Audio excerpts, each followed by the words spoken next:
Honorable Kawira Mwangaza, the Governor of Meru County.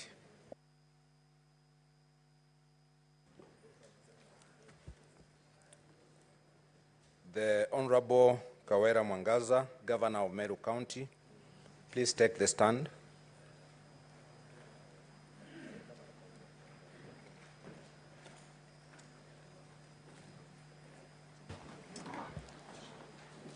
Honorable Kawira Mwangaza, the Governor of Meru County, the charges against you as received from the County Assembly of Meru are as follows.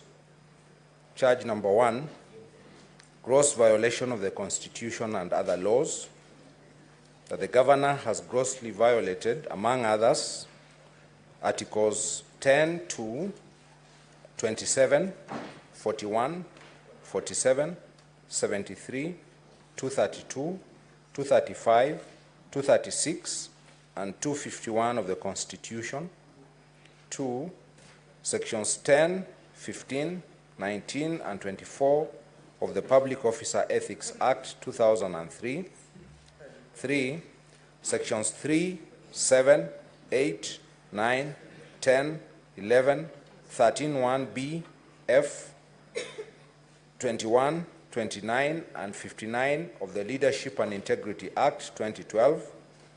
4, Sections 2, 33, 45, 55, 58, 59, 59A, 63, 64, 65, and 69 of the County Governments Act 2012. 5, Section 4 of the Public Appointments County Assemblies Approval Act.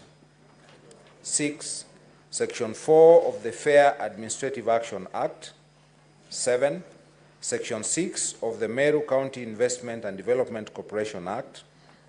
8, Section 9(7)(b) of the Meru County Revenue Board Act.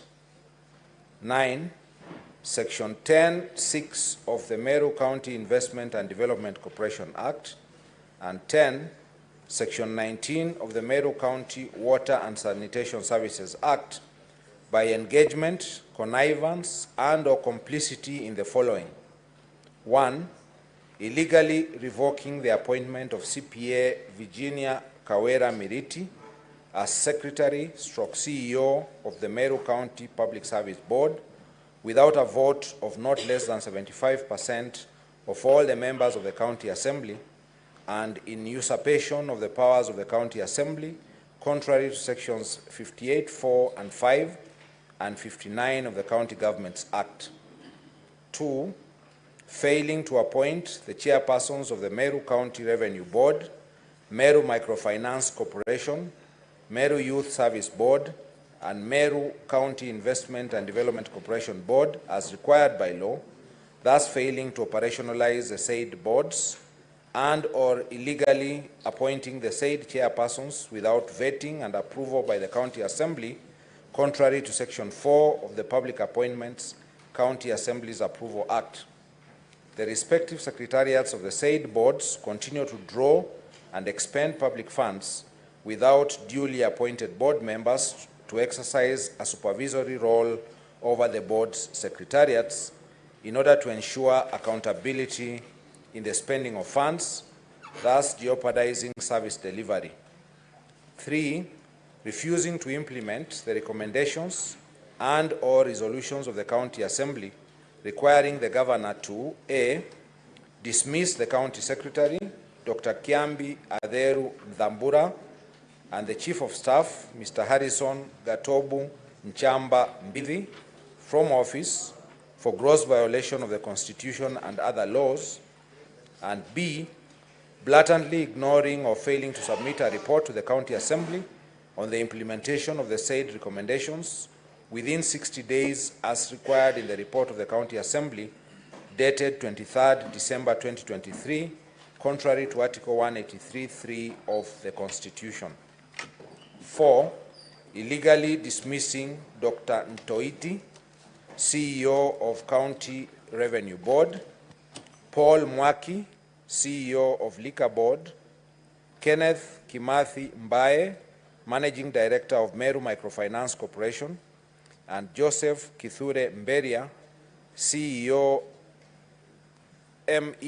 MEWASS in usurpation of the powers of the appointing authorities, contrary to Section 9(7)(b) of the Meru County Revenue Board Act and Section 10(6) of the Meru County Investment and Development Corporation Act, as a result of which the county government of Meru has been slapped with costs and damages amounting to Kenya shillings 4 million by the Employment and Labor Relations Court.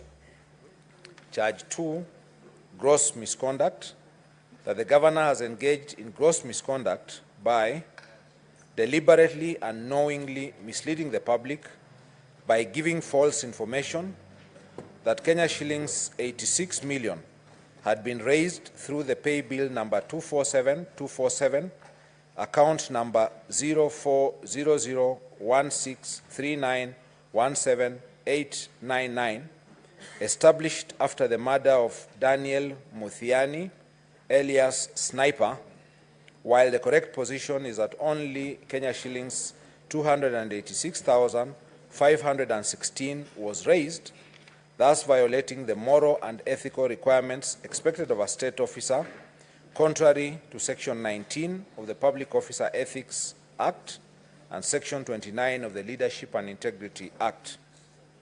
Charge 3, abuse of office, that the governor has engaged in acts and omissions which singularly and collectively amount to abuse of office and gross violation of, among others, Articles 10, 73, 201, 226(5), and 232 of the Constitution, Sections 8, 12, 13(1), and 35 of the Leadership and Integrity Act 2012, and Sections 45(2) and 46 of the Anti-Corruption and Economic Crimes Act by the following.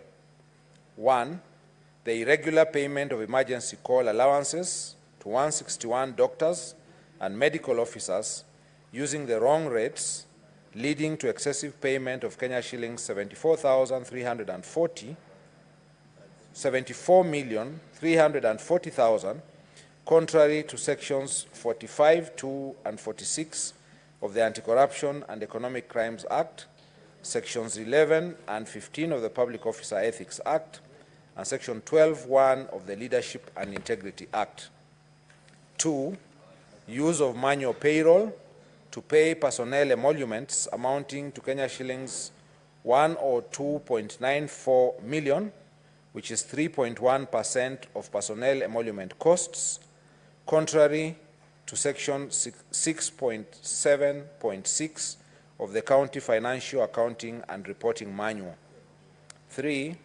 Employing a bloated workforce of at least 111 personal staff in the office of the governor, thus contributing to an increase in the wage bill by more than Kenya shillings 500 million and an excessive wage bill that is 49% of the annual revenue allocation, far beyond the 35% limit set by Section 25(1)(a) and (b) of the Public Finance Management County Government Regulations 2015. And 4, paying Kiambi Christas Manyara, a public communication officer in the office of the governor, his full salary and benefits while in remand and despite being accused of murder, contrary to Section 4.2 of the Public Service Commission Discipline Manual for the Public Service. The Honorable Kawira Mwangaza, how do you plead to the 3 charges? Guilty or not guilty? Not guilty. No.